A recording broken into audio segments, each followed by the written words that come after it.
It continues to get worse every single week for Justin Fields and the New York Jets. As I record this video, they're the only team in the National Football League that has yet to win a game this season. They're 0-7. And this is a terrible look for Aaron Glenn, your first-year head coach. They may fire him after this season.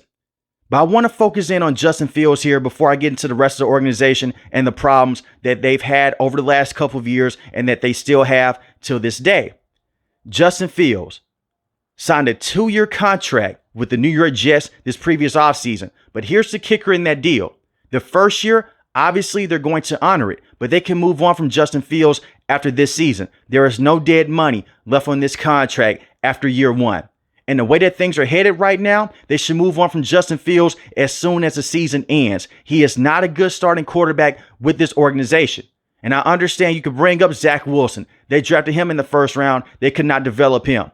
You go out there, you get Sam Darnold in the first round. You couldn't develop him. You move on from him. The same with Geno Smith in the second round many years ago. We know that the New York Jets, they cannot develop quarterbacks. This is one of the worst organizations in the NFL at this moment for young players at that position. But Justin Fields, he chose to come here. The Steelers did not trade him here. The Steelers wanted to bring him back, but he said, no, I'm good. I want to be a starting quarterback in this league. So he goes over to the Jets, and I commend him for that. Believe in yourself. Bet on yourself. But there's a good chance when you come over to an organization like this is how things may look. But it's not all on the New York Jets. Justin Fields, the same problems that he dealt with in year one and year two with the Bears, he is still dealing with today in the NFL. He is not a starting level quarterback at this level. As a backup, he'll be fine. I think if he can come in for 2 to 3 games, he can keep your offense head above water. But if you want him to be a starting quarterback from week 1 to week 17, you're in a terrible situation. This is a quarterback that has never had over 20 passing touchdowns in the season in his career. And you can use the excuse with the Bears. He had a terrible head coach in Matt Nagy his first year. A terrible offensive line. Did not have a number 1 wide receiver. I'll agree with you. Then they hired Matt Eberflus. He was a terrible head coach. Terrible offensive coordinator with Luke Getsy. Still a bad offensive line. Did not have a true number 1 wide receiver until they traded for one his last season with DJ Moore. They moved on from him to bring in Caleb Williams due to that trade with the Carolina Panthers. So they trade him over to the Steelers. They could have traded him elsewhere. But Ryan Poles, general manager, he wanted to do right by Justin Fields because he's a great guy on and off the field. He does whatever the coach asks him to do. He's never going to have problems off the field. He's just a stand-up guy. But as a player, he's just not good enough. So you can say the Bears is a terrible organization. They can't figure things out. I will agree with you. But when you go over to a team like the Steelers, say what you want to say about them. In the postseason, they haven't been as strong since 2016. Fully understand that. But you have a very good head coach in Mike Tomlin. You have this offense with Arthur Smith. They run the football at a high rate with Najee Harris. A better offensive line with the Steelers than you had with the Bears. But yet you can still not catch on. The reason why they wanted Russell Wilson to be the starting quarterback was because he's a better passer inside and outside the pocket than Justin Fields last year. So Justin Fields got to start the first couple games of the season. Even though they looked good, Mike Tomlin said to hell with this. This is a quarterback. He has to run the football a lot in a matchup. They take away his legs. We're limited on the offensive end. We have to move on here. So they went with Russell Wilson. They made the NFL playoffs. They went one and done. But even he realized, hey, Justin Fields is not going to be our guy long term. The Steelers, they wanted to bring him back, maybe as a backup quarterback or even as a bridge quarterback. But Justin Fields said, no, I want to go out there and I want my own team. So now he's with the Jets. He gets to reconnect with his former college teammate and his close friend, Garrett Wilson. You bring in this brand new head coach in Aaron Glenn. He says that he loves Justin Fields. Just trust me, more in the Aaron Glenn segment here in a second, because I have a lot to say about him. But you have to realize something about Justin Fields here. You have to have a strong run game with your running backs. You have to have a very good offensive line and 2 dominant wide receivers. The reason why you need 2 dominant wide receivers, Justin Fields is a 1-read guy. You take away that first read, he gets panicked inside the pocket. He starts to move around. He wants to run outside the pocket. If they're playing contained coverage, he's screwed. You can't outrun every defensive end or every edge rusher in general that you come across. You may come across Max Crosby, the same with TJ Watt and some of those guys. They cut off that edge. They seal off that edge. Now you're at their mercy. And they may put up a spy that's very athletic. So you need to have another wide receiver that can take that pressure off of Justin Fields. But even if you put him in a perfect situation with a team like the Philadelphia Eagles with A.J. Brown, Devontae Smith, a strong offensive line, and Saquon, he still can't get off that first read 90% of the time. So you're still in a tough situation. This is just a quarterback that doesn't have the feel for the game inside the pocket, and the same with outside the pocket. He's terrible against the blitz. He's terrible against interior pressure. He is just not good enough. And when you look at someone like Tyrod Taylor, I can't believe I'm saying this. Tyrod Taylor, as a passer inside the pocket, he's a better quarterback than Justin Fields. They almost had that game won against the Tampa Bay Buccaneers.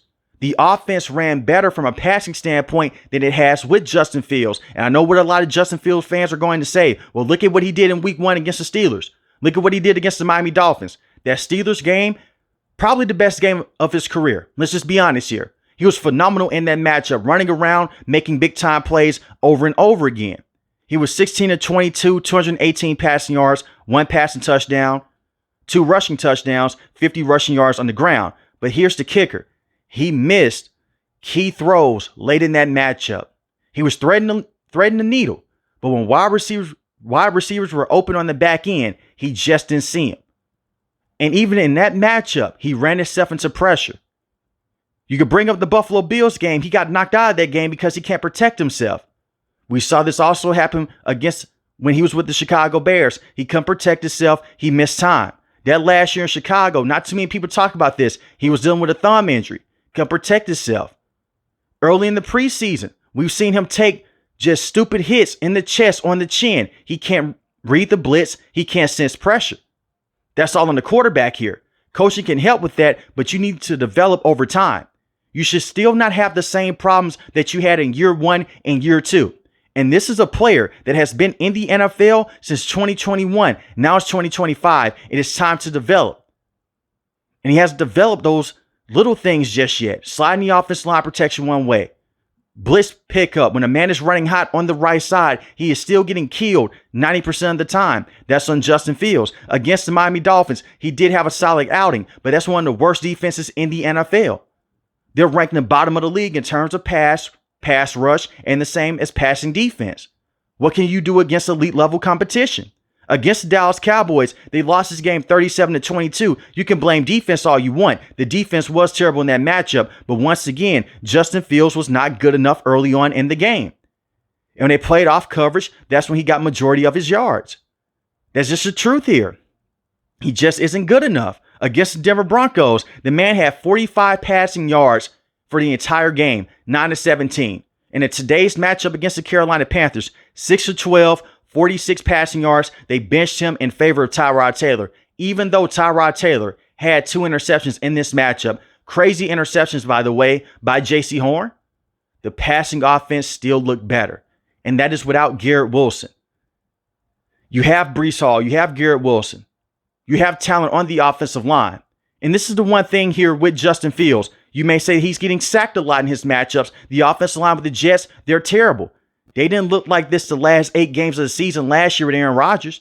He got the football out quick. He realized, hey, I'll take the check down. This is the thing here with Justin Fields. He's so hard-headed, he'll see the check down. He'll point the running back up or the running back up in the field because he wants to play hero ball. He is still playing at this level like it's college, and you just can't get away with those plays. You're going to get your wide receivers hurt. You're going to get yourself hurt. And if you can't protect your teammates and you can't protect yourself, they have to pull you out the game here. And that was the case today. He just wasn't good enough, and I do believe that it is time to move on. I don't hate Justin Fields. I'm a Justin Fields fan. I saw some of those comments in my last video about Justin Fields. I was the same guy when he got drafted by the Chicago Bears, and I was saying, hey, the Bears, they have a good one here. When they trade him to the Steelers, I said, hey, the Steelers, they may have the potential franchise quarterback if you let him develop behind Russell Wilson. That was the key all along. But Justin Fields wanted to bet on himself. And I will never come on this channel and say that a player made a terrible mistake by betting on themselves. Even you guys, you should bet on yourself. But it's a chance that things like this may happen. It's a failure. They move on from him after this season, he will still have a spot in the NFL just as a backup. And maybe he goes elsewhere and he becomes a star like a Baker Mayfield or a Sam Darnold. I think that it is unlikely. They're better passers inside the pocket. They're just better overall quarterbacks at what matters than Justin Fields. He is just a quarterback that has a big arm, can run around. He just can't process. That's the thing here. And when you have a quarterback that can't process, that can't take in that much information, you're going to be limited as a coach. Therefore, you're going to be limited as a football team. And Tyrod Taylor, he can process plays. He can get the football out quicker, and it will help this offensive line. In this offensive line, they have young talent. Olu Fashanu, first-round pick. Armin Membu, first-round pick. Joe Tipman, he's not a terrible player at the center position. They put a lot of resources in this offensive line over the last couple of years in the NFL draft. It's not an offensive line problem. And we saw this last year with the Steelers. Russell Wilson, they put him in. The offensive line looked better, even though he holds onto the football for a very long time. It's just the little things here with Justin Fields. And unfortunately, he's just not good enough. And Tyrod Taylor, he's not going to be the answer long term, but he gives you a shot to win football games moving forward, especially with how the defense has played over the last couple of games here. When you look at the offensive coordinator and Coach Tanner, I don't think that he's a good play caller. He's a first-year play caller. That was a mistake on Aaron Glenn to bring him in, but all of this could have been avoided. Aaron Glenn saw Aaron Rodgers as a cancer. He wanted to come in and rule with Thor's hammer. You made that man fly across the country. And this is what Aaron Rodgers said on the Pat McAfee show. You made that man fly across the country just to tell him, we're not going to bring you back. We're going to move you on. You could have just texted him that, or you could have called him over the phone. But you wanted to be smug. You wanted to be arrogant. You wanted to come in and basically say, this is the Aaron Glenn's New York Jets. The New York Jets looked better last year when Robert Saleh was the head coach. And right before they fired him, the defense looked better than it looks right now. And Aaron Glenn, you're a defensive head coach. You know what else is crazy? The offense looks significantly better with Aaron Rodgers at the quarterback position, because even though Aaron Rodgers is 40 years old, he's old. He is still a better player at this position than Justin Fields. You moved off that contract for no reason. And I understand the New York Jets, they were over the entire Aaron Rodgers situation, but they're not blameless in this. You made the trade to get Devontae Adams. Aaron Rodgers didn't. He wasn't the general manager. He's not the owner. You went out there and you did that. Did the Steelers go out there? Did they bring in Devontae Adams? No, he went to the Rams. You brought in Alan Lazard. You brought in a terrible offensive coordinator in Nathaniel Hackett. You catered to Aaron Rodgers. You didn't have to do that. You could have said, hey, look, Aaron, we have a different vision here. At the end of the day, I'm the head coach. I'm the owner. I'm the general manager. Let's do things our way. But we appreciate you for giving suggestions. That's all you have to do.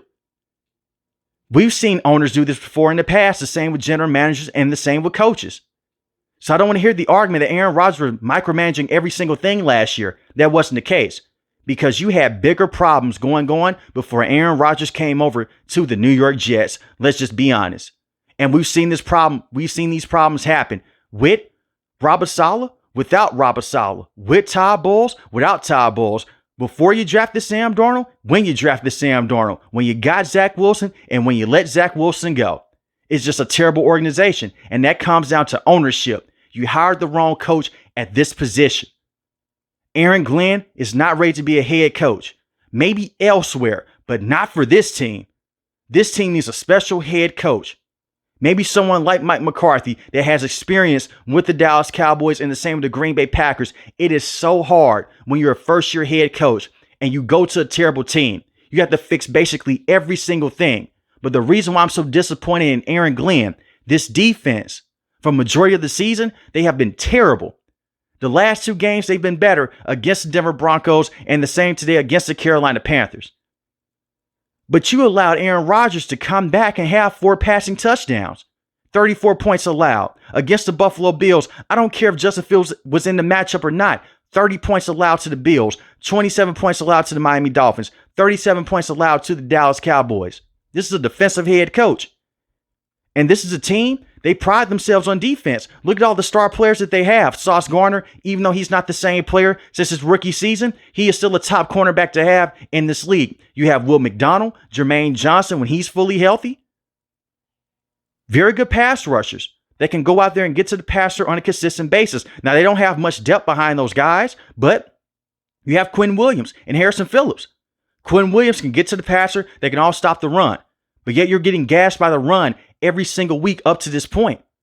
Even in today's matchup against the Carolina Panthers, Chuba Hubbard and Rico, they're running down the field over and over again, even though this game was closer. The safety position has been up and down this season. You look at Brandon Stevens. You kept him in that matchup week 1 against the Steelers. When he was getting toasted over and over again, he was getting picked on in that matchup. Aaron Glenn could have pulled him out. The misuses of timeouts are insane up to this point. And I can go on and on about Aaron Glenn here. I can make a 30-minute video about Aaron Glenn himself, about the misuses of timeouts and just dumb situations before halftime. Look at what happened last week against the Denver Broncos. You have Garrett Wilson. He's upset on the sideline with Aaron Glenn. He's calling Aaron Glenn out, and he said that he was not happy with the decision. They didn't have an actual game plan. So instead, they let the clock run out. Instead of being aggressive, now I look at it from the standpoint here, Justin Fields is your starting quarterback. I wouldn't be too aggressive either. So why do you keep him in the game? Go out there and pull him. Put in Tyrod Taylor. He seems like he wants to be loved by everyone. And if that is going to be the case for a head coach, you're going to end up being hated by everyone and you're going to lose your locker room. He had to go out there and he had to bench Justin Fields today, but I believe that it was too little, too late. If you would have got that win last week with Tyrod Taylor, you would have had momentum today against the Carolina Panthers. But this is a team. This is an organization. They don't have any momentum. And over the next couple of weeks, if they are 0-10, 0-11, or even 0-12, move on from Aaron Glenn in season and see what you have with a different coach. But right now, how things look, he is not going to be the coach with this team long term, unfortunately. Steve Wilks has done a better job with this defense over the last 2 weeks. And this is the crazy part. It makes more sense for Steve Wilks to be the head coach with this organization because he has head coaching experience over Aaron Glenn. Even though Aaron Glenn did do a lot of great things with the Detroit Lions and their defense. But like I always say, some coaches, they're just meant to be head coaches in this league. Like Andy Reid, the same with Sean McVay. Even Mike Tomlin. For all his flaws he's had in the postseason over the last couple of years, that man is tailor-made to be a head coach in this league. But you look at certain coaches, man, they're just meant to be defensive coordinators. They're just meant to be offensive coordinators. Dennis Allen is one of them. He's a terrible head coach. As a DC, he's solid. Very good. Todd Bowles, in my opinion, he's just meant to be a head coach. He just struggled with the New York Jets. And maybe that's the case with Aaron Glenn. Maybe he needs to go elsewhere. But right now, this is just terrible. And this is a repeating cycle every single year with the New York Jets. They fail their fans. And I wish that the fans would just stop going to the games. I know that they love their football team, but they fail them every single year. They give them this false hope. And the same with the reporters. And they'll come out and they'll say, hey, this is the best offense that we've seen in training camp in a very long time. Only for them to be dead last in the NFL in passing rating. Only for them to be dead last in passing yards per game. And that's what they are right now with Justin Fields. The entire Aaron Rodgers situation, I don't blame the media for hyping that situation up. I did too. You get this Hall of Fame quarterback. Maybe they can turn things around. We have the strong defense with Robert Saleh. Let's make this push. Unfortunately, it didn't work out. So at this point right now, move off of Justin Fields. Go with Tyrod Taylor for the rest of the season. You get the first overall pick. Select your quarterback. And hopefully you bring in the right head coach next time around. Or maybe Aaron Glenn can fix things. But right now, the Jets are the worst team in the NFL. They have the worst ownership in the NFL. The general manager right now, even though he's a first-year general manager, he has a lot of work to do. But this is a complete mess. And Joe Douglas still deserves a lot of blame because he's a former general manager with this organization. But let me know in the comment section below, how do you feel about the New York Jets moving forward with Aaron Glenn? If you're new to the channel, hit the subscribe button. If you like the video, hit the like button. Most importantly, I want each and every last one of you guys stay safe, stay positive. Thanks for the video, guys. God bless.